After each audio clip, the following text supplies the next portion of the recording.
Hi అండి, అందరికీ నమస్కారం. Welcome back to my channel. ఈ వీడియోలో వచ్చే నెల నుంచి ఏపీలో రాష్ట్రపతి పాలన పూర్తి వివరాలని ఈ వీడియోలో తెలుసుకుందాము. వీడియోని ఎక్కడే కానీ స్కిప్ చేయకుండా ఎండ్ వరకు చూసినట్లయితే ఇన్ఫర్మేషన్ పూర్తిగా అర్థమవుతుంది. వీడియోకి ఒక లైక్ కొట్టండి ఫ్రెండ్స్. వీడియోలోకి అయితే వెళ్ళిపోదాము. ఫ్రెండ్స్, ఏపీకి ప్రత్యేక హోదా తీసుకురాకపోతే త్వరలోనే చంద్రబాబుకు చర్మగీతం పాడతారని వార్నింగ్ ఇచ్చారండి సిపిఐ నారాయణ గారు. ఇవాళ మీడియాతో సిపిఐ నారాయణ మాట్లాడుతూ బడ్జెట్లో ఏపీకి వచ్చింది అప్పు మాత్రమేనని, ఏపీకి ఏదో ఇచ్చేసామని నిర్మలా సీతారామన్ గారు అందంగా అబద్ధాలు చెప్తున్నారని ఫైర్ అయ్యారు. ప్రత్యేక హోదా తీసుకుని రాకపోతే కూటమి ప్రభుత్వానికి చర్మగీతం ప్రజలు పాడతారని అయితే ఈ మేరకు వార్నింగ్ ఇచ్చారు. చంద్రబాబు సొంత జిల్లాలో అడుగు పెట్టనీయకుండా రాజకీయ చేసింది జగన్ అంటూ మండిపడ్డారు. ప్రభుత్వం వచ్చిన నెల రోజుల్లోనే జగన్ ఢిల్లీలో చేపట్టిన ధర్నా ఒక ఫ్లాప్ షో అన్నారు. ఎమ్మెల్యేగా గెలిచిన అసెంబ్లీకి పోకుండా ప్రజాస్వామ్యాన్ని అవహేళన చేయటమే అని తెలిపారు. 2 నెలలకే రాష్ట్రపతి పాలన కోరడం విడ్డూరంగా ఉందని జగన్పై మండిపడ్డారు.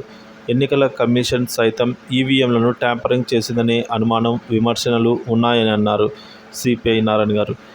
ఈవీఎంలను రద్దు చేసి బ్యాలెట్ ద్వారా ఎన్నికలు నిర్వహించాలని కూడా ఈ మేరకు సూచించారు. ఇదిలా ఉండగా ఆంధ్రప్రదేశ్ రాష్ట్రంలో వచ్చే 2 నెలల పైన కూటమి ప్రభుత్వం వచ్చి 2 నెలలు దాటింది. కొత్త ప్రభుత్వం వచ్చాక సీఎం చంద్రబాబు నాయుడు 7 శ్వేతపత్రాలను విడుదల చేశారు.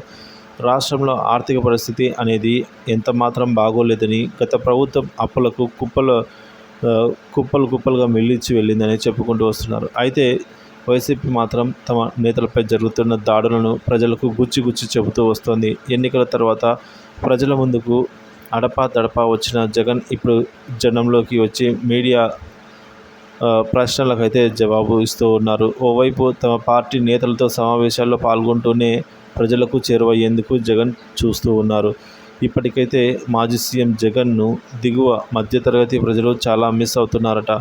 జగన్ ప్రవేశపెట్టిన నవరత్నాల పథకాల వల్ల ఓ మిడిల్ క్లాస్ కుటుంబం ఏడాదికి 1,00,000 వరకు నగదును పొందేది. ఆటో డ్రైవర్లకు వాహనమిత్ర, పిల్లలకు అమ్మఒడి, విద్యార్థులకు ఫీజు రియంబర్స్మెంటు, రైతు భరోసా వంటి పథకాల వల్ల కుటుంబంలోని అందరూ లబ్ధిదారులు పొందేవారు. సో ఇలా ఏడాదిలో 1,00,000 రూపాయల వరకు బ్యాంకు ఖాతాల్లో జమ అయ్యేవి.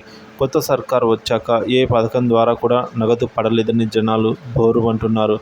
జగన్ కంటే రెట్టింపు పథకాలు తీసుకొస్తామన్న బాబు 2 నెలలు అవుతున్నా ఇంకా ఏదీ అమలు చేయలేదు. అధికారంలోకి వచ్చాక టీడీపీ పథకాలను జోరుగా కొనసాగిస్తుందనుకుంటే ఏడాది వరకు ఆశలేవి పెట్టుకోవద్దని బాబు మొహమాటం లేకుండా చెప్పేసి షాక్ ఇచ్చారు. దీంతో కొందరికి బాబు ప్రభుత్వం పనితీరు అస్సలు నచ్చడం లేదని తెలుస్తోంది.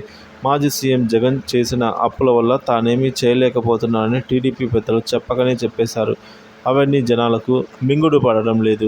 ఇప్పుడు జనాలకు కావాల్సింది పథకాలు. జగన్ ఏం చేసినా సమయానికి జనాల అకౌంట్లో డబ్బులు వేస్తూ సక్సెస్ అయ్యారు. ఆ పని చంద్రబాబు ప్రభుత్వం అయితే చేయటం లేదని దిగువ తరగతి ప్రజలైతే భారమంటూ ఉన్నారు.